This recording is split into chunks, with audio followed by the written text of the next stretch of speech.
all kids rule. Monster, monster high, monster high, monster, monster high. Come on, don't be shy, monster high.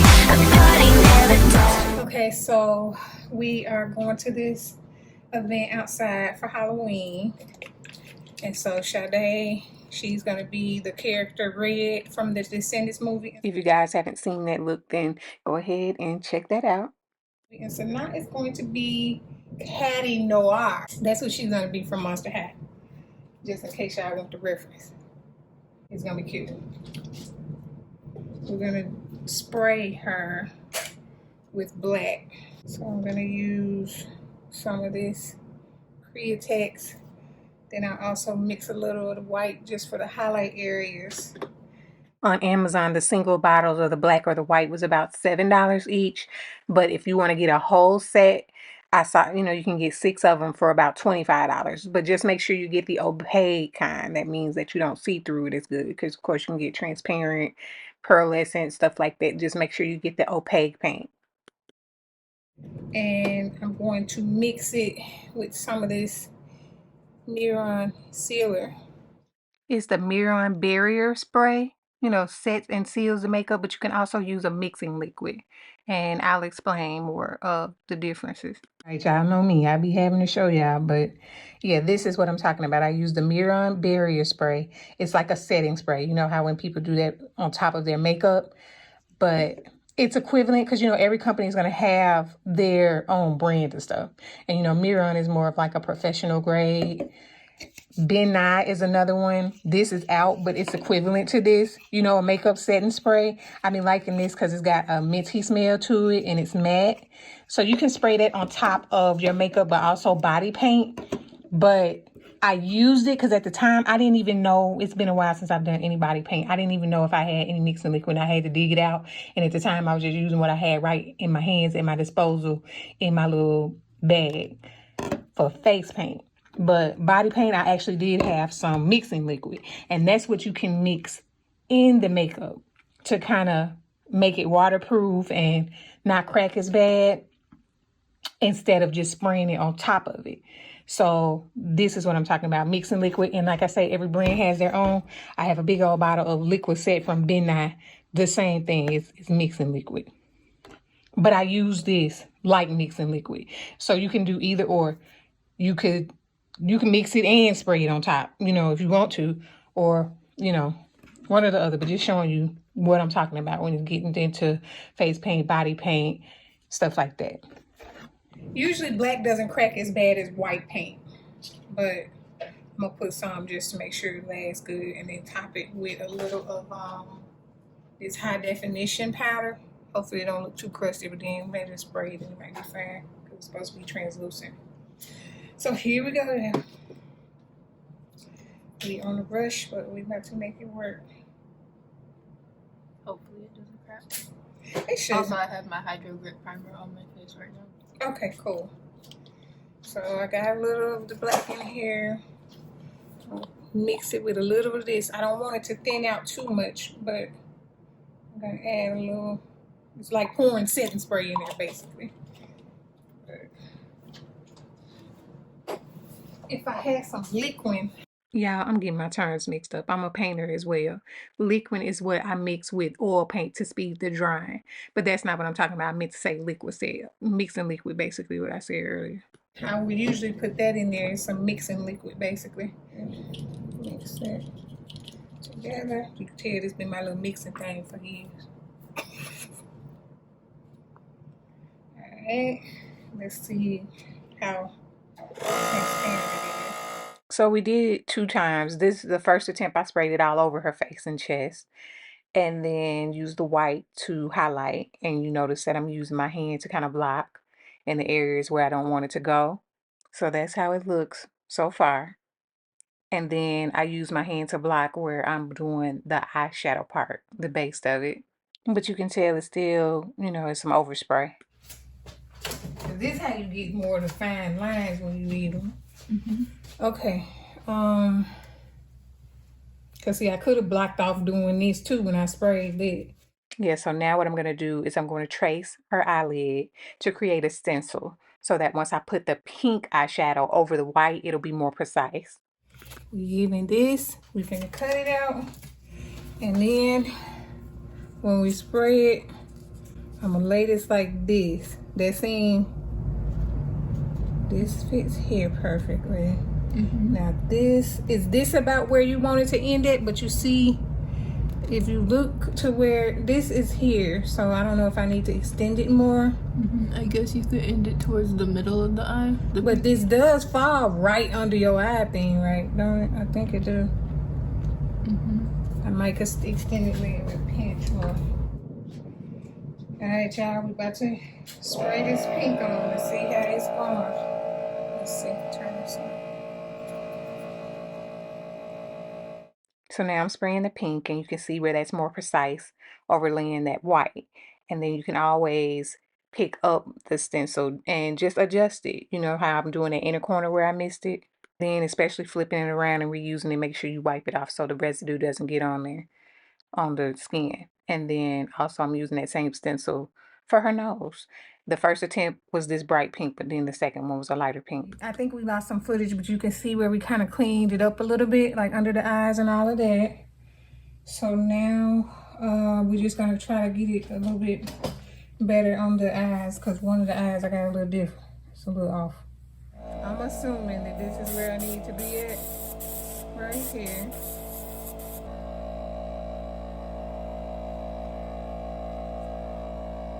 About there? Okay, so we're bringing it out further then, I guess.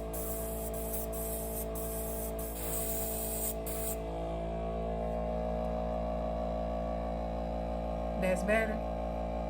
Because I'm still going to clean it up, but... So yeah, we were doing all the adjusting to get the pink and the white to layer right. But you see how it got the cracks in the crease of her eye where the paint is? And even though she went, you know, afterwards and trying to do her eyeshadow and everything afterwards and all of that, you can see how, and she's normally a person that does her foundation last. She does her eyeshadow first anyways. But you see the crack still there, which was an issue. And then also another issue she said she was having is the fallout. You can see all the pink from her eyeshadow on her cheeks.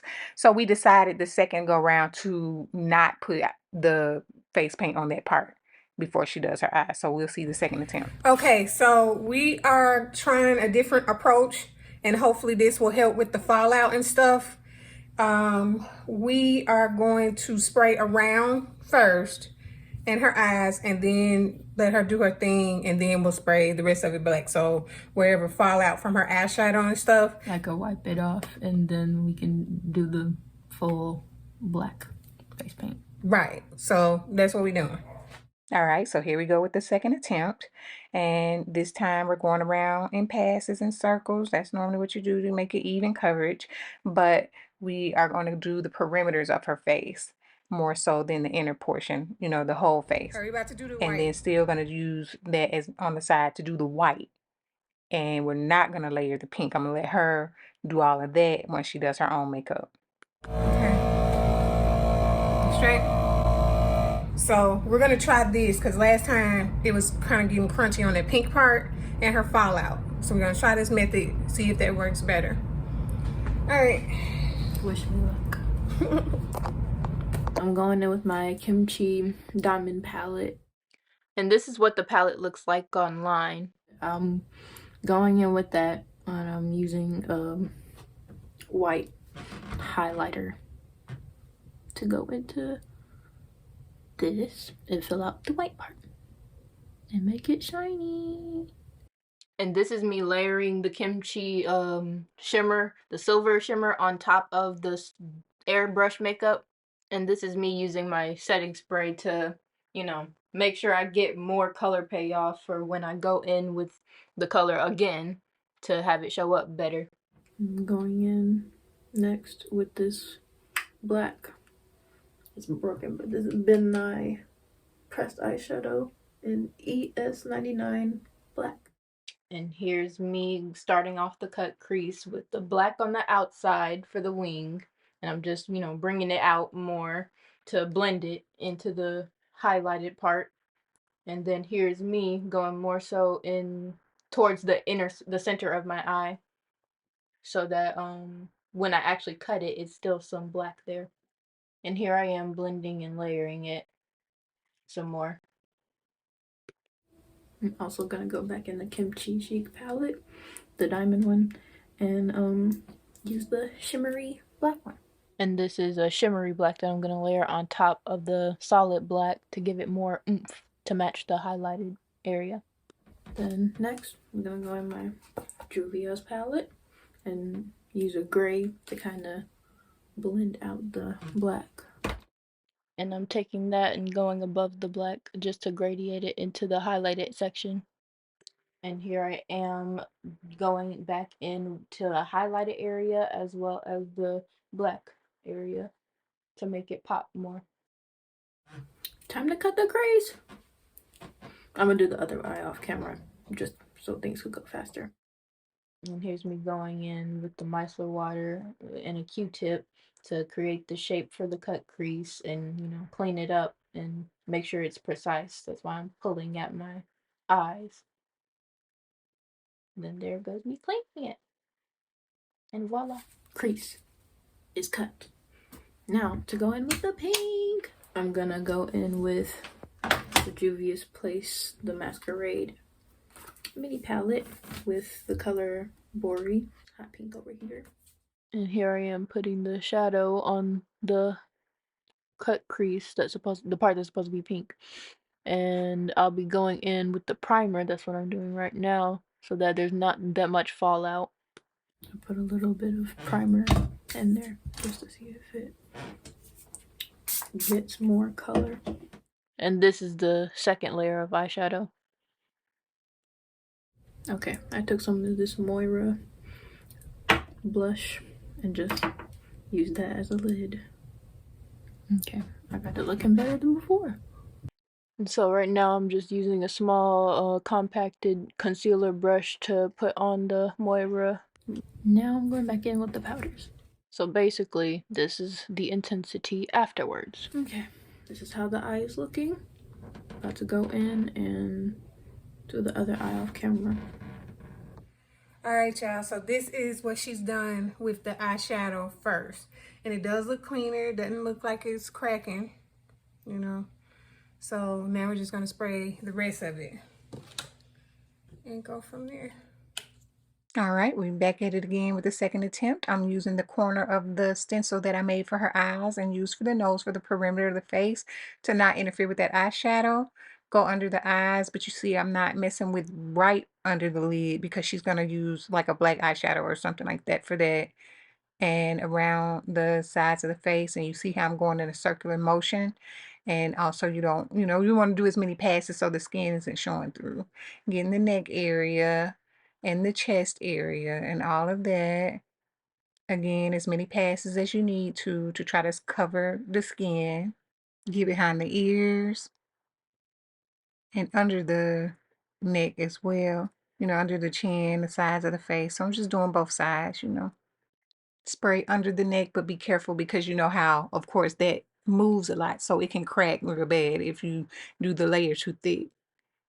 And then just make sure they breathe, or if you need to take a break, because a lot of them are tempted to hold their breath.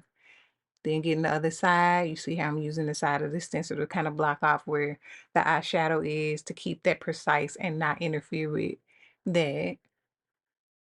And again, just go over it some more if you want to make sure that if you see any skin, peeking through. All right, y'all, we're about to do the nose. That's what we forgot.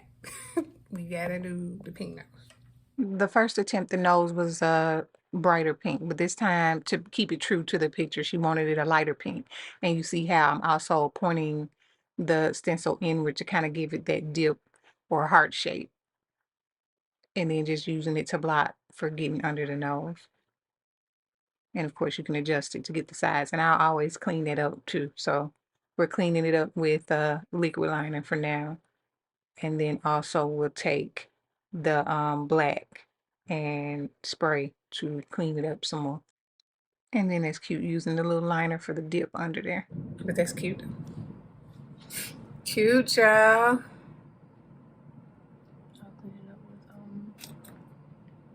with the pink, light pink. Okay. Now I'm about to take some black and just kind of clean the top lip where we got some of that pink from the nose on there. You see that stencil helping a lot, but yep, told you. Just taking some black and cleaning it off her top lip. All right, so now she about to go do her lips and all that kind of stuff. Okay. And finish up her eyes. All right, bye. I'm gonna go ahead and put on my lips. And this is the first time recording, but the lips are the same as the second time. So here I am just putting on the Moira liquid blush on my lips, on the inner corner, and on the inner parts of my lips. Right now I'm just kind of blending it out, and then afterwards I'll go in with the liner, a black liner to line the lips, and then I'll try to kind of blend it together so that it's not a harsh line afterwards. And voila, I did the liner. Now I'm going in with the same color that I used for my eyelids for the inner part of my lip. And so the same eyeshadow that I used for my eyes, I'm just going in the inner parts of my lips for a little more dimension, a little more extraness.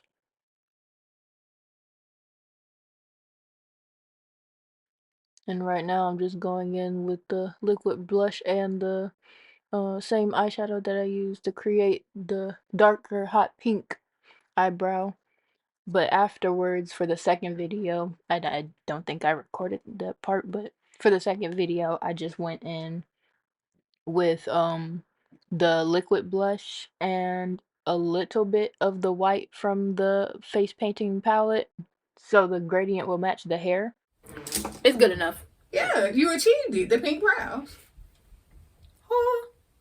I kind of liked it better without the brows, honestly. But she did have pink brows, though. Yeah, but I kind of liked it better without it. Well, then you decide if that's what you're going to do tomorrow. But what I really wish you had was the pink contact lenses. Oh my God, you would really, really ate with the pink contact lenses. Yeah, it would have been cute. She's never worn contacts before, but you see that would eat. And these are the options that I sent her. But, you know, I guess that was not a good time to experiment. But if you are a contact lens wearer, definitely those are really cute. That Barbie Rose pink, pink Manson, if you want a distinguished black limbo ring. And then just the hearts are just adorable. And they're all from Icois, if I'm saying it right. Either way, the links are in the description box for each of these if you are a contact lens wearer and you want to wear them. So, done the homework for you. But contact lens or not, I mean, it's still cute. It still eats.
makeup look.